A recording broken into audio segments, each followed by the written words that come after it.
Today, I want to share with you some of the best tricks to get amazing results with AI. This video is great for beginners, but there's also a lot of stuff in here for the pros, so let's get started. To get amazing results, you want to make the job for you as easy as possible, and this starts with the choice of the model, because the better the model is, the better your results will look. Of course, there's a lot of different models here, so when you go to Civet AI, you can also see here how many ratings does it have, how many hearts, how many downloads does it have, so that you can see which are the most beloved models by the community. Those are often working the best. Of course, there's different categories. I want to show you some of my favorite models. For example, realistic vision is one that I really like. And here already, I want to show you something that is really important to understand how to work with such a model. So for that, you want to scroll down, and here you have a lot of information of how to use the model. For example, here is a suggestion for the best positive prompt. All of these different words that you want to use next to the description of what you want to have as the image. Then there is also here a suggestion for the negative prompt in here on what you want to use for all these words so that you get the best out of that model. There's two different suggestions in here, so that is pretty awesome. And you can also see here in orange, there is a negative embedding. This is a very small model, a textual inversion as it is called. This is trained basically on the stuff you don't want to have in the image. And that is then put into the negative prompt. So here you can click on that link, and this will then go to the page where you can download the negative embedding. We will talk about in a minute where to put that. Then when you scroll deeper here, you can also see you have here, for example, the sampler you want to use. So either LoRA or DPM++ SDE Keras. Below that it says CFG scale of 3.5 to 7 is good. And then also for the high-res fix, use the 4x ultra sharp model. For that, again, I'm going to show you in a second where to put that. There's a lot of information here that you can use, but there's even more information that you can use. So when you scroll up, you can see these images and you can check out the images that you like. For example, this is really nice with the neon light in the background. So click on that.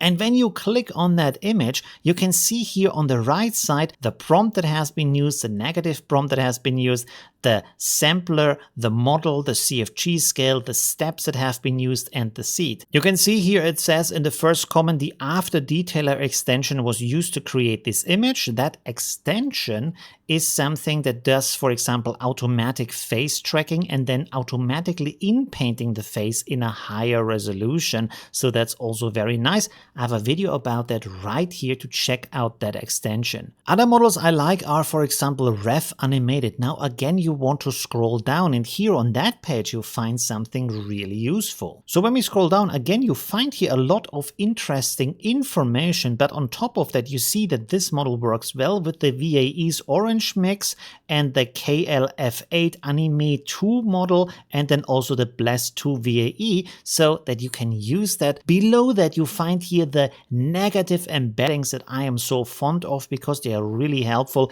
Here's a very nice list of them. You can click on these links to download them. Again, I'm going to show you where to put all of that in a second. So you really want to check out all of that information. And for each of these models, you want to scroll up, click on images you like here to look what kind of settings, prompt, negative prompt has been used to create that. And you want to start with this information and then change the prompt to work your way into that model to get amazing results right from the start. Now there's other models out there, like for example, Deliberate, and these can be trained on different styles. For example, this can do photorealism and digital painting at the same time. There is also Epic Realism, which is really good, has a little bit more natural looking light, so that's also very nice.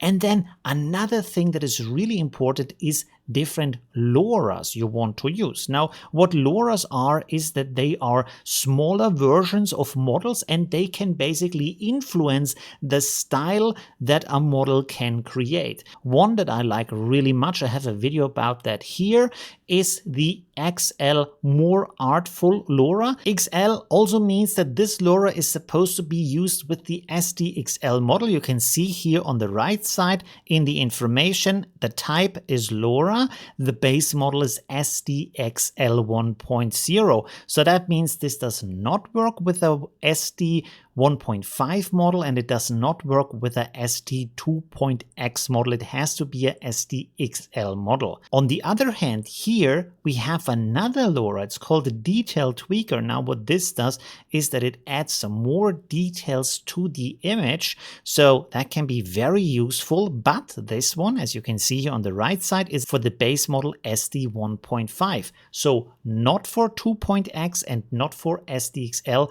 And you will find that most models and most LoRas at the moment on Civid AI are trained for SD 1.5. They have a lower resolution, but often still have a very good image quality. So you can absolutely start with SD 1.5 and get amazing results out of that. Often even better than SDXL at the moment, because like I said, there are so many different LoRas for that, so many different models that are already trained for that. Now let's have a look at the interface of Automatic 1111. What are important things you might want to know here? So first of all, we have up here a slider for clip skip, and we have a chooser for the VAE model. You can see I have, for example, orange mix, and I have the VAE 840,000 and also 560,000. So I can choose them here so they fit to the model, and I can play around with that. Where do you get these sliders? Well, you want to go to settings, and then on the left side, you want to scroll down until you find user interface. You click on that. You scroll down a little bit more until you find quick settings. And in here, you can add these additional parameters. So when you click in an empty space, you get a long list from where you can select these different additions. And what you want to add here is clip stop at last layer and also SDVAE. So these two choices, when you add them, they will add these two additional choices up here. And then you want to click, of course, on apply settings so that the settings are saved. And then when you reload the UI, you have these two choices up here. Another thing, this is really important for good quality, is the high res fix, because usually with the SD 1.5 model, you are, for example, rendering with 512 by 768. So with the high res fix, if you click on that, this is opening, you have some additional settings here. You want to use some good upscale models. So I suggest to you the 4x ultra sharp model, the 4x NMKD model, and also the 8x NMKD model. Both of them are super scale versions. I will link all of that below the video. And then of course you want to upscale 2 times, and you want to set the denoise strength between 0.2 or 0.35, not too high because then it changes the image too much, although you can also experiment with that. Now I want to show you the difference. This is an image I've rendered with just the 512 by 768 resolution. And as you can see, the face doesn't look too good. The other details are kind of okay, but overall the image could be better. Now here I have the high res fix, and this, as I think we can all agree, looks amazing. The face is fixed, everything looks beautiful. This is not using restore face, this is just using the high res fix. In that case, I'm using the 4x NMKD model. So at this point, we have talked a lot about different models and LoRas and embeddings. Where do you put them in the Automatic 1111 folder? Now, the easiest one for that is the negative embeddings. These go into the embeddings folder in here. So you just want to double click and then you save them in here. You can see I have already a bunch in here. Then for the models, you want to go into the models folder in here. And in there, there's two important folders. There is the stable diffusion folder. This is where all of your models go for normal rendering. And then up here you have the LoRA folder. This is where all of your LoRas go. So that's very important. Other folders that are important in here for you is the ES-Argon folder. This is where all of the different upscaler models go. And then down at the lower end, you find the VAE folder. This is of course where all of your VAE models go. There's another important folder for you. This is for the Controlnet extension because that has its own models for Controlnet. So for that, you want to go into the extensions folder, and then in there you want to look for the SD WebUI Controlnet folder, and in there you want to look for the models folder, and this is where all of your Controlnet models go. I'm going to provide a link under the video where you find a lot of different upscaler models. Here, for example, you can see the 4X Ultra Sharp Upscaler. When you scroll down a little bit more, you see here the 4X NMKD Super Scale model is different versions of that. And then also down here, you find the 8X NMKD Super Scale model so that you can experiment with these upscalers to see which of them give you the best results. Now, when we talk about all these different models and LoRas and also Controlnet models, the important thing to remember here is that they have to fit the version that you want to use. So if you want to have a SD 1.5 model, you also need to have an SD 1.5 LoRa, an SD 1.5 negative embedding, and also for Controlnet, you want to have a SD 1.5 Controlnet model. And of course, when you're working with SDXL, the LoRa has to be SDXL and the Controlnet model also has to be SDXL.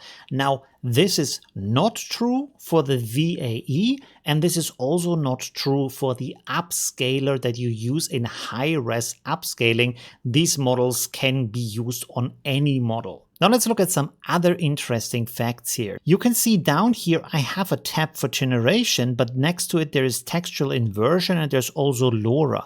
Textual inversion is the embeddings, and this is mostly used for the negative embedding. So when you click on that, you can see here I have a list of the negative embeddings that I can use. You want to click here into your negative prompt field and then click on one of these negative embeddings, and as you can see here, this is added. Now this does not use any kind of bracket or any kind of other information. It is just simply the name of the negative embedding. This is, however, different for your LoRa. So now we are on the LoRa tab. You want to click into your positive prompt. And now when I click here, for example, on add detail, you can see that I have the pointy brackets, but also at the end, I have a weight of 1 here. Now, often what you want to do here is to maybe try this out to lower it, for example, to 0.8 or 0.7 as a weight. The reason for that is that often these LoRas are overtrained, so they are actually too strong to be used,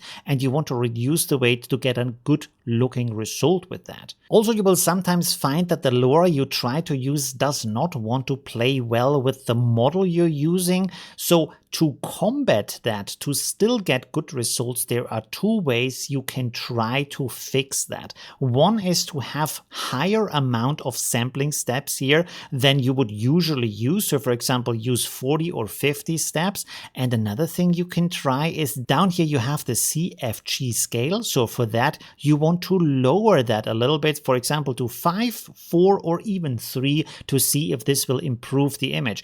If nothing helps, the LoRa just doesn't want to work with your model. Also, here's a little explanation for the CFG scale and what it actually does. The CFG scale means how close the AI is sticking to the prompt that you are writing. So when you have a lower value of that, the AI is taking more freedom with the image, but it can also often create better results because the AI can stick closer to what the model was trained on. When you set a too high value, for example, 14, 15, 16, you might get a lot of problems with the results in the image and it might not look good. Now here's another interesting thing I want to show you. On the right side, you can see we have here these colorful buttons, and one of them, when you mouse over, says image to image tab. So when you click on that, the image and all of the image information is sent sent to this image-to-image tab. And this image-to-image method is actually surprisingly powerful. So here I have the image we have seen before.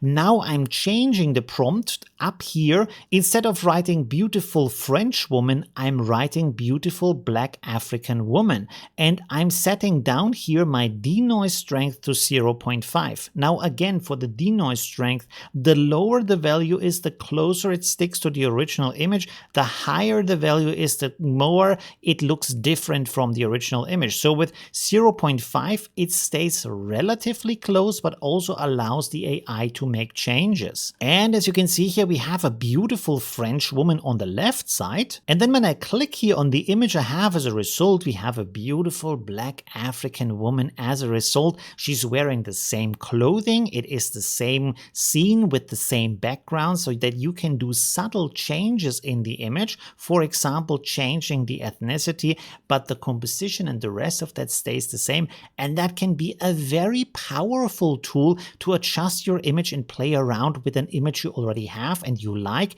but you want to improve on that. So image to image is really powerful to get better results. Another thing you can do here is to use this button that looks like a little painter's palette to send it to the inpainting tab. Now the inpainting tab is also in the image to image tab, but down here you can see you have different tabs, and one of them is called inpaint. You can see again I have the image here. So as you can see on the right side here, we have an icon for a paintbrush. I have a slider here for the size of the brush, and with that, for example, I can paint out the face to replace it, or I can put sunglasses on it, or I can have an older person, anything I want to do, also for any other part of the image. Now to make this work, and this is really important, you want to scroll down here and you want to click here on only mask, and then also you want to adjust here the render size. So often, for example, in this case I have something that is almost round, so for the render size I would set, for example, 512 by 512 or 768 by 768, because this is only rendering that part and then inpainting it into the existing image. So don't use too high resolutions here, because that is going to lead to bad results. Also, another thing here is, because we want to change the image, you need to have the denoise strength high enough to enable that. You want to play around with that, but for example, a value between 0.4 and 0.75 is good with that, to see how soon can I actually change that. So of course, the closer the changes to the original image, for example, I want to have the same face, but I want to have an angry expression for the face, I can do with a lower value of the denoise. But if I want to have a more intense change of the face, for example, making it the face of a 70-year-old woman, you want to have a higher denoise value to be able for the AI to actually create that kind of image. Now at that point, let's go back to our text to image tab, and we want to scroll down because I want to show you some of the most useful extensions you want to have. Now, one of them we already talked about is called a detailer, and here, for example, you can track the face, the hands, the person in total, and also more choices for the face. Now, often this works good here for the face. What I can do here, for example, is I put a LoRa in here. For example, here I have a LoRa for Nicki Minaj, and then I can just replace the face with a LoRa of Nicki Minaj onto that body. Now, the reasoning for that, the why you want to use this extension is you want to use the Nicki Minaj LoRa in your main prompt with a low value, for example, 0.5, so that the face is attempted by the AI, but also the body is fitting the face of the character. But then on top of that, you still give enough freedom for the model that you're using, so it's not overwhelmed by the LoRa. So you get the full quality of the model, but then also you get the body shape and the face shape, the head shape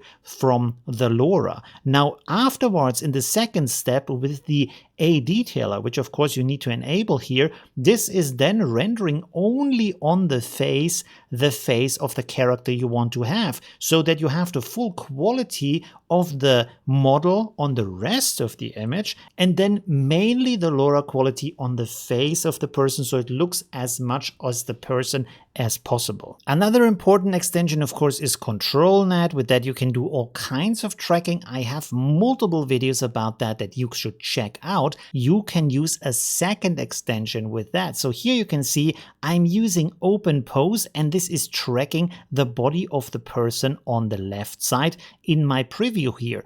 But I have another extension called the Open Pose Editor installed. This gives me this little edit button here. So when I click on that, I have here now a preview of everything, and I can move these points around to adjust them if I feel like this tracking hasn't done a good job, or I want to change the pose a little bit, or there are some body parts missing. So you can see down here I have person 1. I can scroll down, and there are some informations here like the left hand, the right hand that have not been tracked. So I can add them to the image. I can post them in here, and then when I'm happy with everything, I click up here on the Send Pose to Controlnet button. So let's do some changes here and put this arm up here like so. And then when I send this, you can see that now this has updated down here, and this can now be used to generate the image. So this is very, very useful as an extra extension. Another extension you want to use here is the Roop extension. Again, I have a video about that here. Now what this does is that you can use any kind of photo, and then the AI will use the information of that face of the person to render it onto the AI image. Now, the good thing here is that you only need a single image to put it onto the body, onto the face of any kind of AI image that you have rendered.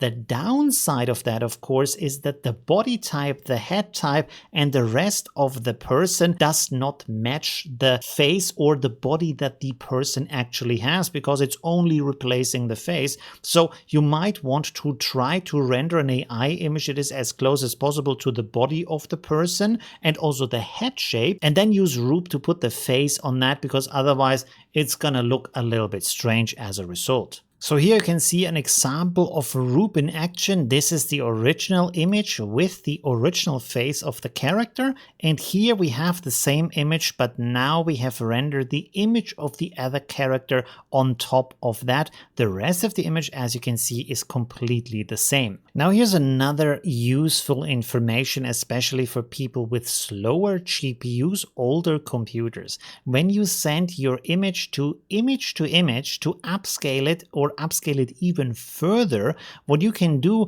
instead of using the size down here is that you leave this as the original size. You scroll a little bit lower, you go here to script where it says SD upscale. Select that from that pop down list here, and what this is doing is it is creating tiles, and this is also using the upscalers that we have downloaded beforwards. For example, you can see here the 8x NMKD Superscale upscaler.